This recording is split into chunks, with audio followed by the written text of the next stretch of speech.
So if we talk about the education front and specifically about BYJU's that you mentioned, so starting off the conversation with what do you think went wrong with BYJU's and what are like some 2-3 pointers that you pointed out about BYJU's and you predicted that this is going to happen? I am a big believer in education because I think education is the one thing which can transform people's lives. And it was very exciting when BYJU's came up. But I'll tell you a lot of things which bothered me. One, for example, is BYJU was just a copycat of Khan Academy.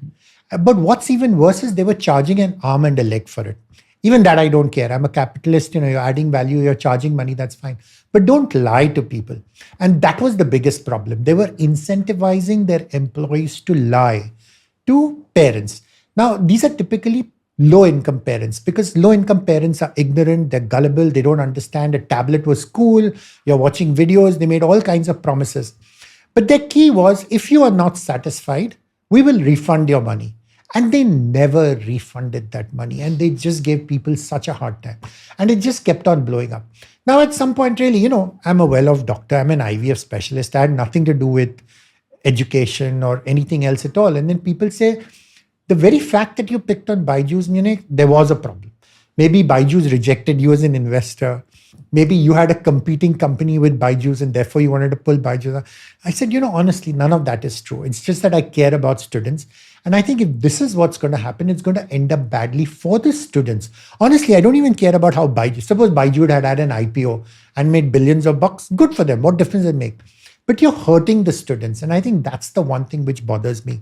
As a result of which the entire EdTech space now has got completely messed up. I think BYJU's had that huge opportunity partly because of the COVID. First mover, raised lots of funds, very charming, persuasive. You're a market leader, you can do a lot of things. But you can also do a lot of harm. And the problem is that all the bad things which they were doing, other people started copying and pasting. Because then the investors of the other companies, whatever, Upgrad, Unacademy, why aren't you doing what BYJU's is doing?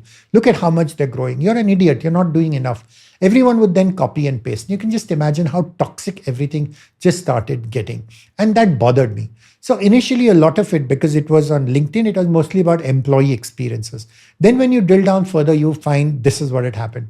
And I think the tipping point, honestly, was when White Hat Jr. went ahead and sued me, which again was, I think very Machiavellian, because they filed a case in Delhi High Court for defamation on Friday. So the hearing comes up on Monday. So the whole thing is, 10 crores. So Dr. Malpani is just going to roll over and apologize and die and say, I'm sorry, I'll stop doing all this.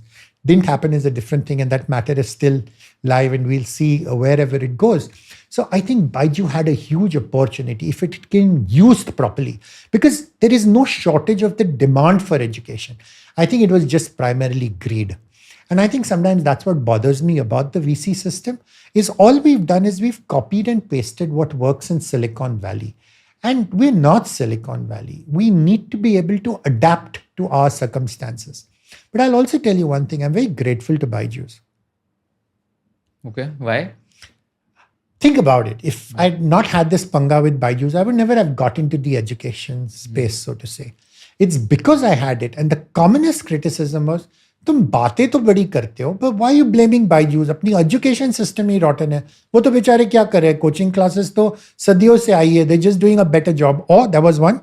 Or you're just greedy in the sense that you didn't get that opportunity and therefore you're jealous because he's so much richer, falana dikana as compared to you. Or good for your talking, but where is the alternative? What else can we do? We've set up a chain of what we call Apni Pathshala. These are community-based digital learning pods. We have about 80 of them all over the country.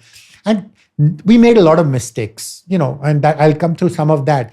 But honestly, I don't grudge any of those mistakes because unless you make the mistake, you're never going to learn.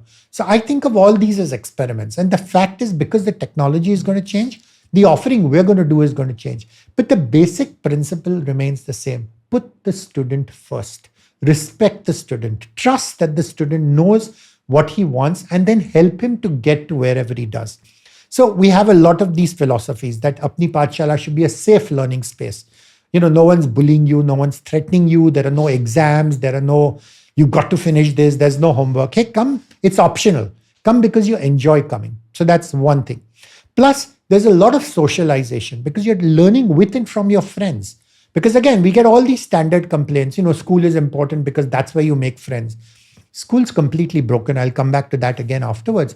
But we think we're trying to marry the best of all worlds. Plus, we're saying kids will learn with and from each other if we give them the world's best educational resources. And guess where the world's best educational resources are? They're all online.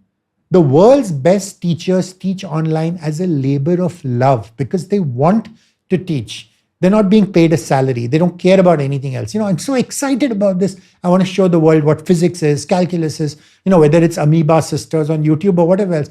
And there's such clever ways of being able to do it. And then we wanted to prove that you can do it no matter whether it's a small village or whether it's an urban slum. You can do it inexpensively. So our goal is that every Indian kid should have access to a PC. And I think if we can do that, so right now all this is proof of concept. Still don't have the right to win.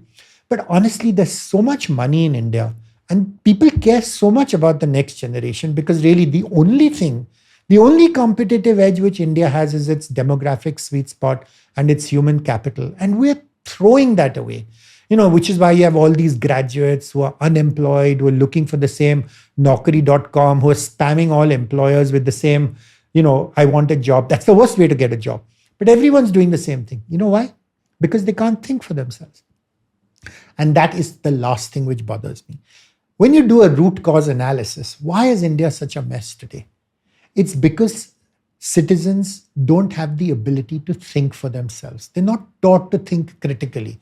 It's like, I watched this on TV, must be right. I read this on a WhatsApp channel, must be right. This expert told me must. You don't know what his hidden agenda is. You don't know what is going on. You're not able to think for yourself. And therefore you get taken for a ride, which is why politicians keep on cheating us left, right, center. So there's this lot of cynicism in general in India. Everyone wants to leave. Everyone wants to go to the US, UK.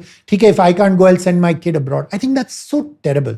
So I think if we can start with teaching kids to think for themselves, this is a long game, well after I'm dead and gone. But I think if they can do that, then I think within 3 years, 5 years, 8 years, they'll start asking better questions. But I'm the eternal optimist.